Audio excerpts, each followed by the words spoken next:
Assalamualaikum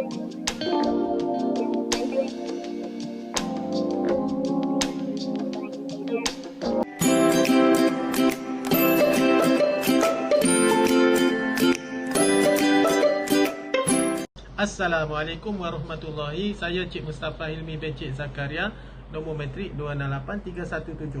Saya akan membentangkan secara ringkas artikel ini, iaitu Overview, Implication and Lesson of the Case of Batu Putih Island, Sovereignty Feature of a Country at Stake, atau terjemahan dalam bahasa Malaysia adalah tinjauan, implikasi dan pengajaran kes Pulau Batu Putih, kepentingan kedaulatan sesebuah negara yang dipertaruhkan. Yang pertama adalah berkenaan latar belakang artikel.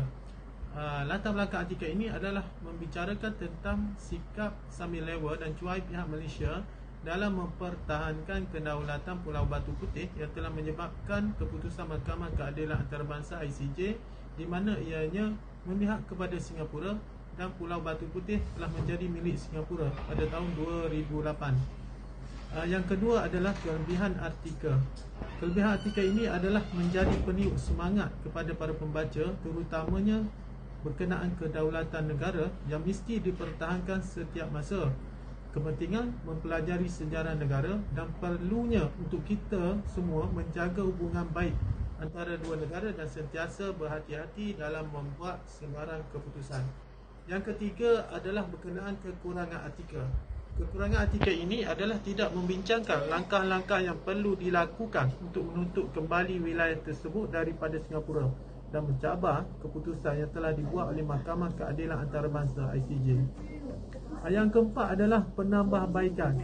Penambahbaikan yang boleh dilakukan ke atas artikel tersebut adalah memasukkan elemen langkah yang boleh dilakukan oleh pihak kerajaan bagi menuntut kembali Pulau Batu Putih daripada Singapura berdasarkan peruntukan undang-undang yang boleh digunakan untuk mencabar keputusan Mahkamah Keadilan Antarabangsa ICJ.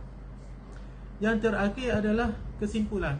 Sebagai kesimpulan, dapat dirumuskan bahawa artikel ini adalah sebuah artikel yang baik dan penuh dengan pengajaran kepada pembaca yang memupuk kesedaran kepada pembaca, terutamanya rakyat Malaysia, agar sentiasa mengambil berat terhadap sesuatu perkara yang berlaku seperti kedaulatan negara, latar belakang sejarah asal negara, perundangan antarabangsa dan sebagainya, agar kedaulatan sempadan negara Malaysia sentiasa selamat daripada ancaman pihak luar. Sekian, terima kasih. Assalamualaikum warahmatullahi taala wabarakatuh dan salam sejahtera. Nama saya Muhammad Hafiz bin Yusof bernombor matrik 268449, akan membuat ulasan artikel yang bertajuk Authentic Approach to Leading Mahathir's Well-Rounded Leadership. Sekarang saya akan terangkan serba sedikit tentang Tun Dr. Mahathir bin Mohamad. Tun Dr. Mahathir bin Mohamad merupakan mantan Perdana Menteri Malaysia yang keempat dan ketujuh. Beliau telah berkhidmat selama 22 tahun dan telah dianggap sebagai bapa pemodenan negara.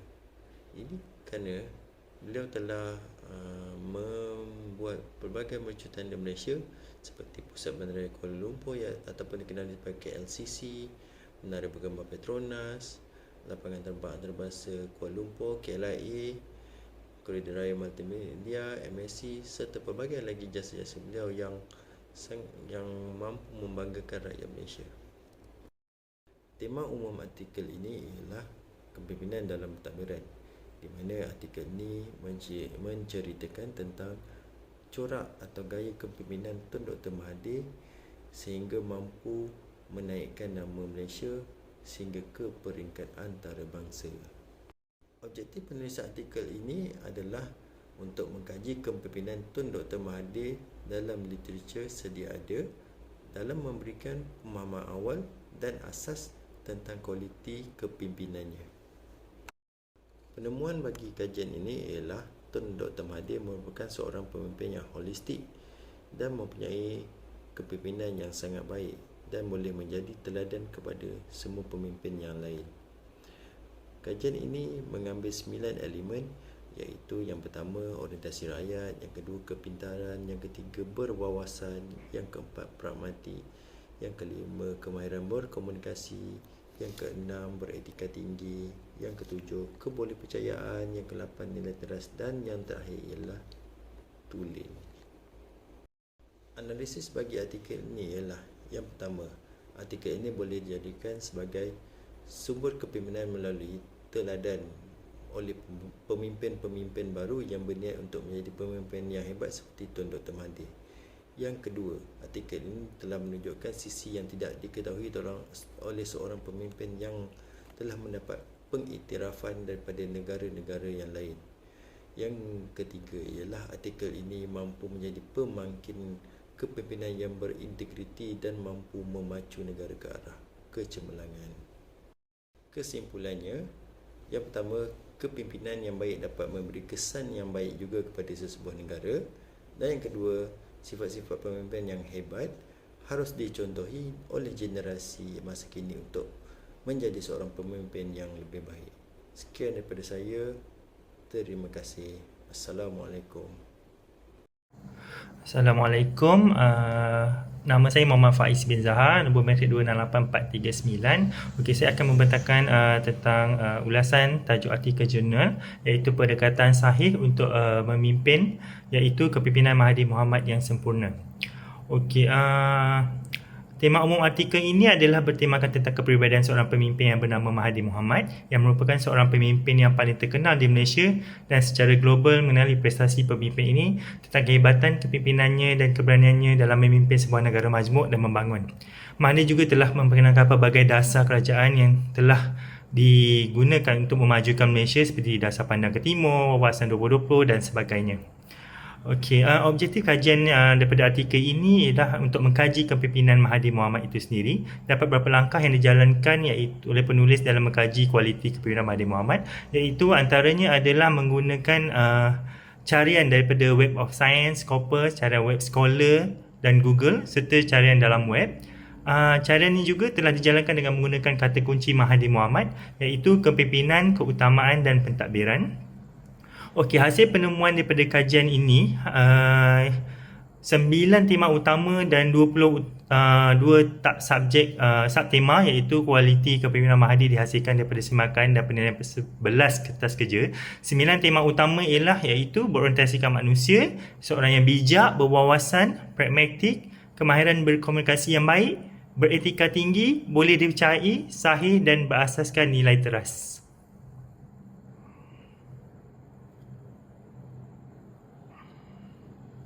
Okey, seterusnya saya akan terangkan analisis terhadap kajian artikel, iaitu pertama adalah kekuatan kajian artikel tersebut. Okey, artikel ni telah mengumpulkan segala maklumat yang terdapat di dalam laman web sesawan internet dan kemudian disaring beberapa kali bagi mendapat maklumat lebih tepat dan jitu berkaitan kualiti kepimpinan Mahathir Mohamad. Melalui saringan ini dapat menunjukkan kajian ini mengambil berat faktor yang penting dalam kepimpinan Mahathir Mohamad dan tidak menggunakan sebarang maklumat yang terdapat di dalam internet semata-mata. Okey, selain daripada itu, kekuatan artikel ini dapat kita lihat melalui kajian ini tidak semata-mata mengambil kajian daripada penyidik tempatan sahaja dan dalam negara, tapi penulis ini juga mengambil kira kajian daripada penyidik asing juga. Okey, bagi kelemahan kajian artikel ini pula, hasil daripada penelitian saya mendapati terdapat beberapa faktor wujudnya kelemahan dalam artikel ini. Antaranya adalah kajian artikel ini hanya tertumpu kepada carian maklumat dan data berkaitan kepimpinan Mahathir Mohamad hanya melalui laman web sahaja dan tidak diselidik melalui buku-buku majalah dan kata akhbar yang berkaitan dengan kepimpinan Mahathir Mohamad. Selain daripada itu, antara kelemahan kajian artikel ini adalah ianya tidak dijalankan secara temu bual kepada setiap ahli politik, ahli keluarga Mahathir Mohamad dalam mendapatkan maklumat dengan lebih tepat dan terperinci kepada kepimpinan Mahathir Mohamad. Itu saja. Sekian. Terima kasih. Assalamualaikum warahmatullahi taala wabarakatuh. Saya Hafizam bin Maksum, nombor metrik 268356, akan mengulas sebuah artikel berbentuk sains sosial yang bertajuk Analisis Cabaran Tadbir Urus Pilihan Raya. Okey, sedikit latar belakang penulisan artikel ini, di mana ia dinukilkan oleh saudara Nur Azam Muhammad Noor dari Institut Keselamatan Awam Malaysia, di mana artikel ini diterbitkan pada 6 Oktober 2021. Okey, keutamaan kajian artikel ini adalah tentang kepentingan pengurusan EMB dalam sistem pilihan raya dan cabaran-cabaran yang dihadapi oleh Badan Pesuruhjaya pilihan raya. Objektif penulisan artikel adalah yang pertama, memahami peranan dan tanggungjawab Badan Pengurusan Pilihan Raya atau EMB. Yang kedua adalah memahami konsep tadbir urus pilihan raya dari peringkat awal sehingga peringkat akhir. Dan yang ketiga adalah mengenal pasti cabaran-cabaran utama yang dihadapi oleh badan pengurusan ini melalui model cabaran tadbir urus pilihan raya. Dalam artikel ini, penulis membahagikan kepada 3 peringkat atau fasa utama dalam tadbir urus pilihan raya. Yang pertama, peringkat pra pilihan raya, yang kedua semasa pilihan raya, dan yang ketiga adalah pasca pilihan raya. Okey, ketiga-tiga proses ini atau peringkat ini sangat penting dilaksanakan bagi menunjukkan sejauh mana keberkesanan oleh pihak pengurusan melaksanakan tanggungjawab yang diberikan dalam pilihan raya untuk melantik pemimpin yang benar-benar layak mengikut kehendak sistem demokrasi. Dalam artikel ini juga penulis menerangkan 4 cabaran utama oleh EMB atau Badan Pengurusan Pilihan Raya. Yang pertama adalah pilihan raya yang efisien, yang kedua neutralisme politik, yang ketiga accountability masyarakat, keempat adalah norma antarabangsa. Seterusnya kita lihat kekuatan dan kelemahan artikel. Kekuatan artikel ini menyatakan tadbir urus yang cekap dapat mempengaruhi kepercayaan dan keyakinan pemegang taruh. Kedua, menggunakan instrumen berbentuk bahan rujukan yang sahih. Dan seterusnya, penganalisan dokumen ini melalui maklumat dokumentasi. Manakala kekurangan atau kelemahan artikel ini, kita lihat penulis tiada menjalankan kajian spesifik, iaitu secara kuantitatif atau kualitatif, dan hanya menggunakan kajian fakta semata-mata. Yang kedua adalah tiada data-data atau maklumat grafik yang boleh menarik minat pembaca. Seterusnya, pembaca mudah bosan untuk membaca lebih lanjut. Dalam artikel ini jelas menunjukkan bahawa penulis ingin menyeru kepada Badan Pengurusan Pilihan Raya atau EMB untuk melihat setiap cabaran dan pengalaman yang dilalui perlu dilihat secara lebih matang dan tidak bias kepada mana-mana parti atau kepartian bagi mengelak kecelaruan pengundi. Okey, secara kesimpulannya, jurnal ini kurang merangsangkan kerana jurnal ini hanya menekankan fakta am tanpa menyediakan maklumat-maklumat yang terperinci melalui kajian khusus untuk menarik minat pembaca. Walau bagaimanapun, ia boleh dijadikan sebagai bahan rujukan untuk kajian seterusnya. Sekian, terima kasih. Assalamualaikum warahmatullahi wabarakatuh. Nama saya Nur Jihan binti Abdul Ghani, nombor matrik 268574. Okey, saya ingin membentangkan artikel individu saya mengenai tajuk Mahathir Mohamad sebagai pemimpin bertaraf dunia, pandangan daripada The Great Man Theory of Leadership. Okey, sini di mana teori Great Man adalah berdasarkan kepercayaan bahawa pemimpin tidak boleh dibuat dan mereka adalah pemimpin sejak dilahirkan sahaja. Teori ini ialah situasi atau keadaan yang berbeza menyebabkan kebangkitan seorang pemimpin yang hebat, iaitu Tun Dr. Mahathir bin Mohamad adalah pemimpin transformasi kerana beliau yang berwawasan, berinspirasi, berani mengambil risiko dan pemikiran yang bertimbang rasa. Okey, objektif dalam artikel ini dia menilai seorang pemimpin adalah luar biasa dalam pengaruh mereka yang luar biasa terhadap mereka penyokong konteks sosial yang lebih luas. Dengan gaya kepimpinan tertentu dipanggil berkarisma, berwawasan, transformasi dan inspirasi. Kepimpinan seperti ini ditujukan kepada Tun Dr. Mahathir Mohamad sebagai Perdana Menteri Malaysia. Boleh dinilai dari pelbagai sudut. Dalam artikel lain, dasar luar Malaysia pada zaman Mahathir, satu lagi bahagian daripada Tuan Mahathir tersendiri terhadap dasar luar Malaysia, iaitu gaya autoritariannya. Gaya kepimpinan inilah yang paling sesuai ketika itu untuk Tun Dr. Mahathir menyesuaikan diri bagi mereformasikan patriotisme Malaysia dari sudut kawalan kaum kepada antara perbalahan etnik kepada peranan sejagat.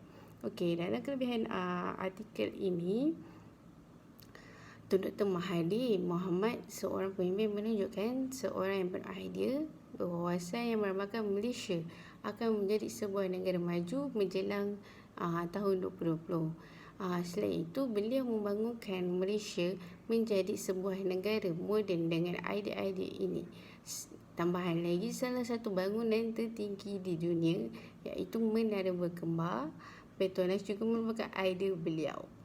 Personaliti beliau yang mendalam, iaitu ketelitian beliau yang tinggi dalam membuat sesuatu keputusan.